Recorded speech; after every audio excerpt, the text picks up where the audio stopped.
حضرت امام محمد بن سلیمان جزولی رحمۃ اللہ علیہ سرکار اپنی کتاب دلائل الخیرات شریف میں تحریر فرماتے ہیں کہ میں نے یہ کتاب کیوں لکھی۔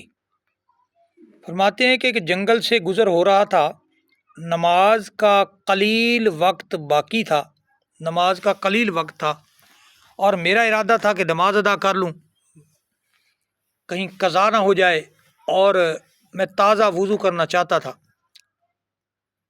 وضو کے لیے پانی مہیا کرنا تھا، لیکن پانی کہیں سے مجھے نظر نہیں آ رہا تھا، مل نہیں رہا تھا۔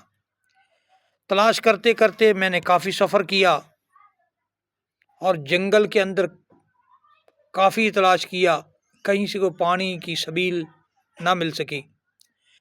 آخر نماز کا وقت بھی قریب ہوا اور کنواں بھی ملا۔ جب کنواں ملا تو اس میں ڈول رسی نہیں تھی، پانی تو تھا لیکن نکالنے کی سبیل نہیں تھی، نکالنے کا کوئی ذریعہ نہیں تھا میرے پاس۔ نماز کا وقت بھی قلیل تھا، میں بہت پریشان تھا کہ اب کیا کروں میں۔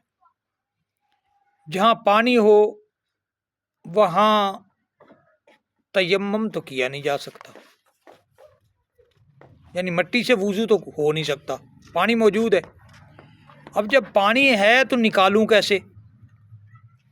تو آپ ادھر ادھر گھومنے لگے، پریشان تھے۔ قریب ہی ایک کچا مکان تھا جس کی چھت پر ایک 7-8 سال کی بچی کھیل رہی تھی۔ جب اس نے بابا جی کی طرف دیکھا اور چہرے کو دیکھا، زیارت کی، اسے پتہ چلا کہ بابا پریشان ہے، تو پوچھا بابا جی کیا پریشانی ہے؟ بابا جی نے کہا بیٹا نماز کا وقت قلیل ہے اور مجھے وضو کرنا ہے۔ بچی نے کہا تو کنویں میں سے پانی نکال لو۔ کہا کنویں سے پانی کیسے نکالوں، ڈول رسی نہیں ہے۔ بچی کہنے لگی آپ کے چرچے تو دنیا کی چاروں جانب ہیں، آپ تو اتنے بڑے بابا ہیں، پھر بھی پانی نکالنے کے لیے آپ رسی اور ڈول دیکھ رہے ہو۔ بابا جی کہنے لگے بیٹا اس سے کیا مراد ہے، تو کہنا کیا چاہتی ہے؟ چھوٹی سی بچی ہے، اتنی بڑی بات کہہ دی۔ کہنے لگی اچھا میں نکال کے دیتی ہوں۔ بچی نے وہیں کھڑے کھڑے کچھ پڑھا، ہونٹوں میں ہی تھوڑا سا کچھ پڑھا اور کنویں کی طرف تھوک دیا، اور فوراً کنویں میں سے پانی ابل کر باہر آ گیا۔ بچے نے کہا بابا جی وضو کر لیجئے۔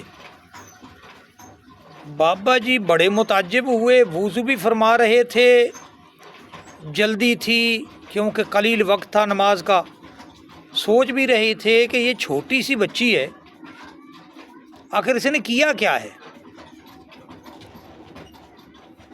نماز ادا فرمائی، نماز ادا فرمانے کے بعد بچی سے مخاطب ہوئے، فرمانے لگے بیٹا یہ بتاؤ کہ پانی کس عمل سے نکالا ہے؟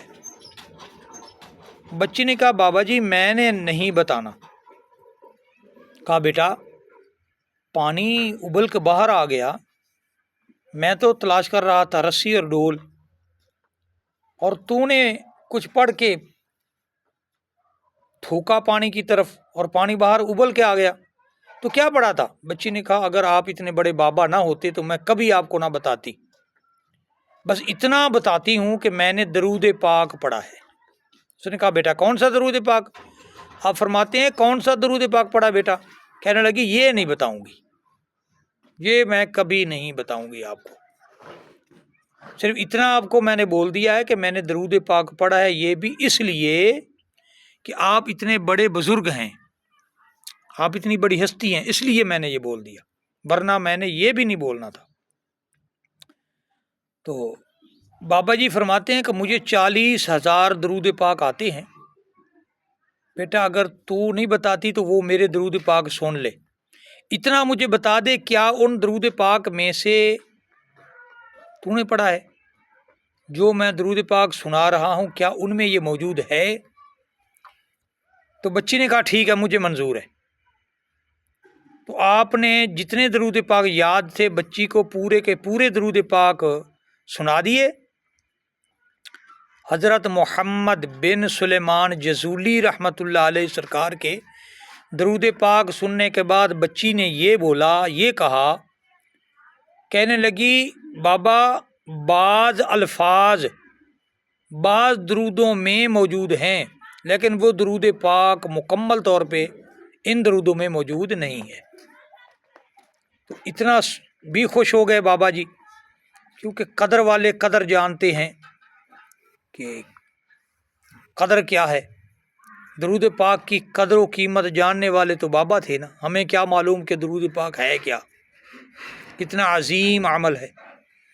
تو بابا جی رخصت ہوئے، پھر کسی طرح بابا نے پتہ کیا، کیسے کیا یہ معلومات اس میں درج نہیں ہے جہاں سے میں نے مطالعہ کیا ہے، مگر درود پاک مجھے ملا جو وہاں تھا، جس کی یہ تعریف آپ نے لکھی ہے۔ فرماتے ہیں جس درود پاک کی وجہ سے میں نے پوری کتاب لکھ دی ہے، یہ وہ درود پاک ہے، اس کو پڑھنے والے کے لیے کافی کچھ حاصل کیا جا سکتا ہے۔ یعنی یہ درود پاک ہر مشکل کا حل ہے۔ یہ درود پاک اس پہ اگر خطاب کیا جائے تو 3 4 5 گھنٹے خطاب کیا جا سکتا ہے اس درود پاک کے فوائد پہ، لیکن میں صرف آپ تک درود پاک پہنچانا چاہتا ہوں۔